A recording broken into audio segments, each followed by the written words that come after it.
आपला व्यायाम खंडागळे खूप दिवसानंतर व्हिडिओ घेऊन येतोय. आज हे जे मृत्यूचं प्रमाण आहे जे वाढत चाललंय, शाळकरी मुलं पाण्यात बुडून मृत्युमुखी पावणं, मित्राच्या आग्रहामुळे पाण्यात जाणं आणि जिथं पाणी दिसल तिथं त्याचं एक अट्रॅक्शन होणं, ते प्रमाण कुठेतरी कमी व्हावं यासाठी माझं मागील काही वर्षापासून प्रयत्न चालू आहे.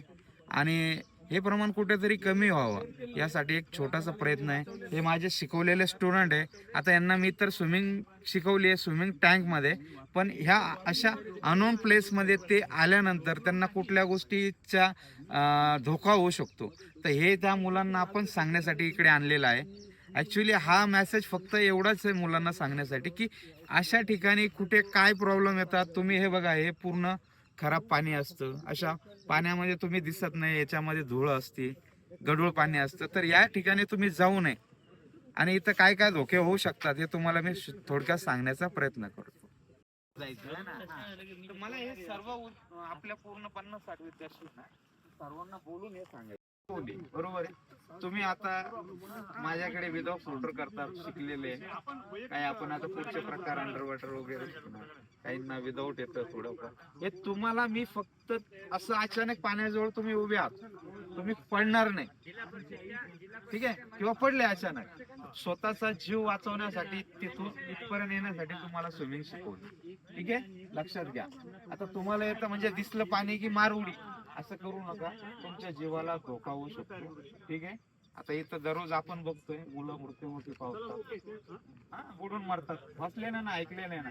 तर अशा ठिकाणी काय होतं बघा, इथं पाणी आपल्याला दिसतं कमी, ठीक आहे, पण याच्यामध्ये खड्डा कुठं असतो तुम्हाला माहिती असतो का? अननोन प्लेस आहे ना. तर इथं जाऊन डायरेक्ट खड्डा, पाय घसरला का पडले, खोल किती माहितीये का तुम्हाला? नाही माहिती. तर त्यामुळे अशा ठिकाणी रिस्क घ्यायचाच नाही, जायचंच नाही. फक्त लांबून बघायचं, हा पाणी आहे, स्वच्छता नसतं, ओपन वॉटर आहे, हा ठीक आहे, आनंद घ्यायचा बस. पण कधी आता इथं बसलाय, पाय हलवताय, मला येतं, मी पडलं तरी काही होणार नाही, हा खोल खड्डाही असू शकतो, है ना. तर त्यासाठी बघ, इथं तुझा गॉगल काय करणार आहे का स्विमिंगचा? सर्वज्ञ, एवढ्या गढूळ पाण्यात तुझं गॉगल काय करणार आहे? तुला दिसणार आहे किंवा तू बुडतोय कुणाला दिसणार आहे? आज 0 मिनिटामध्ये दगड पण, हा दगड सुद्धा दिसत नाही तिथंच, है ना. हे पाणी आपल्या जीवनासाठी धोकादायक, म्हणून अशा ठिकाणी यायचं नाही, स्विमिंग करायची नाही आयुष्यात कधीचा.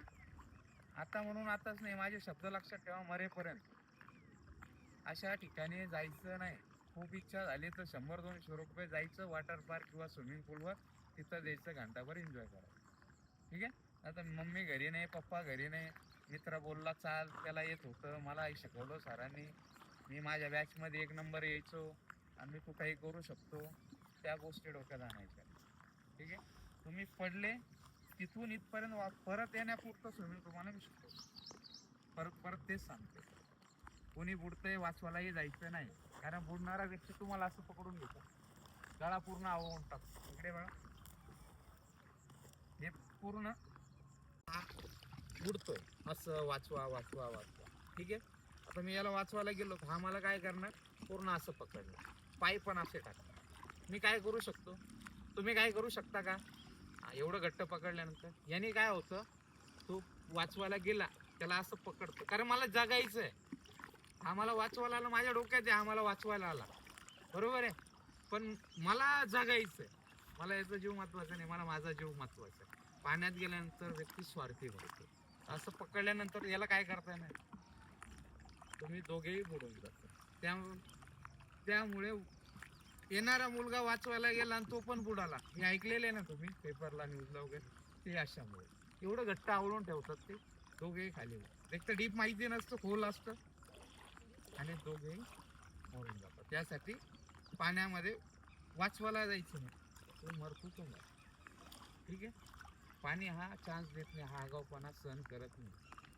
ठीक आहे. तो वाचवायला तू गेला तर तूच मर, वाचवायला जायचं वगैरे.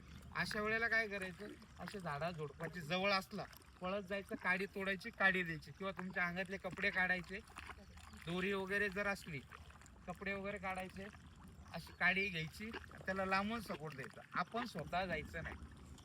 ठीक आहे. मध्ये उतरायचं नाही. अशी लांब गाडी वगैरे जे काय शोधता येईल तुम्हाला आजूबाजूला, पहिली गोष्ट तर आरडाओरडा करायचा आणि हेल्प येईपर्यंत तुम्ही हे तोडायचं, देण्याचा प्रयत्न करा, किंवा तो तिथं बुडतोय तिथं स्पॉट लक्षात ठेवायचं. बस एवढं काम तुमचं. स्वतः हिरोगिरी करायची, नाही तर दोघेही दुसऱ्या दिवशी पेपरमध्ये येतात. ठीक आहे. चला, तुम्ही सर्वांनी वेळ दिला त्याबद्दल धन्यवाद. खूप वेळ घेतला तुमचा. चलो गाईज, तर आपण बघितलं, आपण मुलांना इकडे घेऊन आलो, त्यांना जलस्रोताबद्दल आपण माहिती दिली आणि अशा ठिकाणी काय होऊ शकतं. पाण्याचा मोह हा सावरत नाही, छोटा असो की मोठा असो. तर हा मोह अशा ठिकाणी नको आहे. तुम्ही अगोदर चांगल्या योग्य कोचकडे स्विमिंग शिका, स्विमिंग पूलमध्ये स्विमिंग शिका, परफेक्ट व्हा आणि हे जे असं वातावरण निसर्गाने निर्माण केलेलं आहे याचा फक्त आनंद घेण्यापुरतं इथं जा. स्विमिंग वगैरे करू नका आणि जीवित हानी होणार नाही याची काळजी घ्या. मी आपला VM खंडागळे. व्हिडिओ आवडल्यास लाईक करा, शेअर करा, कमेंट करा. थँक्यू.